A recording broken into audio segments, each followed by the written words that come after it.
Good morning students. आज हम देखेंगे बाजार प्रक्रिया तथा विक्रय के बीच के अंतर। अर्थ देखें तो बाजार प्रक्रिया किसे कहोगे? ग्राहक की जो आवश्यकता होती है वो जानकर वस्तु या सेवा का सर्जन कर ग्राहक की संतुष्टि तथा लाभ सर्जन करने की प्रक्रिया को बाजार प्रक्रिया कहते हैं।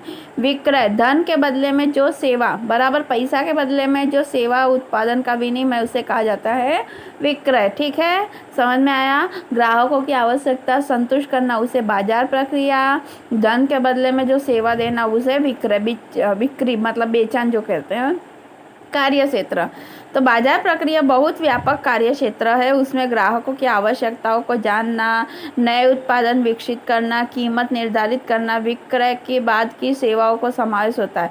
जबकि विक्रय कार्य सीमित होता है, खाली माल और माल की मालिकी विक्रयकर्ता के पास से ग्राहकों को ही सौंपने की क्रिया समावेश होता है। तीसरा है उद्देश्य, ग्राहकों को संतोष देकर लाभ प्राप्त करना है। तो विक्रय कैसा है? माल या सेवा के विक्रय के द्वारा लाभ प्राप्त करना है। पक्षकार कैसा होता है? तो बाजार प्रक्रिया में माल की पूर्ति करने वाले विक्रय वितरण में सम्मिलित मध्यस्थी ग्राहकों जैसे अनेक पक्षकारों का समावेश होता है। जबकि विक्रय में सिर्फ खरीदनार तथा विक्रय करने वाला दो पक्षकार का ही क्या होता है? समावेश होता है। शुरुआत से अंत बाजार प्रक्रिया का कार्य बाजार संशोधन से शुरू होकर उस उत्पादन के बाद की सेवा तक चालू रहता है। विक्रय में कैसा होता है कि उत्पादन के कार्य के बाद विक्रय शुरू होता है और माल या सेवा के विक्रय के साथ ही क्या हो जाता है? पूर्ण हो जाता है। फिर है पूंजी की आवश्यकता, माल का संग्रह करना बराबर संग्रह, माल का वर्गीकरण, पैकिंग, ये सब बाजार प्रक्रिया में माल में चिन्ह लगाना तरह आदि कार्यों का कार्यशील पूंजी की आवश्यकता होती है। जबकि किसमें? विक्रय में कार्य क्षेत्र सीमित होने के कारण पूंजी की आवश्यकता कम रहती है। प्रयासों की दिशा, ग्राहक की आवश्यकताओं के अनुसार उत्पादन बनाकर ग्राहक तक पहुंचाने का प्रयास किया जाता है। जो उत्पादन उपलब्ध हो उसी को ही क्या किया जाता है? विक्रय में जो उत्पादन उपलब्ध उसी को ग्राहक को अपनाना, ऐसा प्रयास किया जाता है। बाजार संचालन की विचारधाराएं बोली जाए या फिर धारणाएं कही जाए या फिर उसका अथवा विचार। वर्तमान मार्केटिंग आकस्मिक नहीं है, क्रमशः उसका विकास हुआ है। मार्केटिंग ग्राहकों की इच्छाओं आवश्यकताओं को पूरी करने की सघन प्रवृत्ति है। ये प्रवृत्ति किसी निश्चित विचारधारा, विचार या दर्शन को क्या करती है? ध्यान में रखकर की जाती है। मार्केटिंग करना बराबर व्यवसायिक इकाई में अपनी मार्केटिंग प्रवृत्ति करती है। मार्केटिंग ऐसी अलग दर्शन को मार्केटिंग की धारणा या विचार रूप में जाना जाता है। अब इसके मुख्य 5 दृष्टिकोण देखे जाए तो पहले है उत्पादन धारणा है। मार्केटिंग की ये धारणा विचार धारणा याद रखना, ठीक है। 5 धारणाएं है: उत्पादन करना, उत्पाद विक्रय की धारणा और बाजार धारणा। समझ में आ गया? तो उत्पादन देखें तो इस धारणाओं को उत्पादन लक्ष्य विचार के रूप में जाना जाता है, जिसमें उत्पाद की उपलब्धि मतलब कहाँ से उत्पाद किया जाएगा और कीमत पर भार दिया जाता है। उसी तरह ग्राहक के सस्ते उत्पाद को जल्दी पसंद करता है।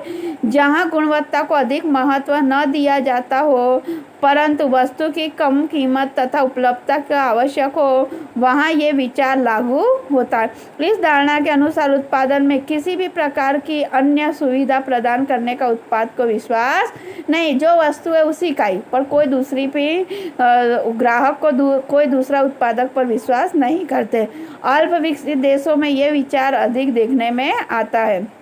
दूसरा है, वो पहला देखा उत्पादन धारणा, अब उत्पाद बराबर धारणा।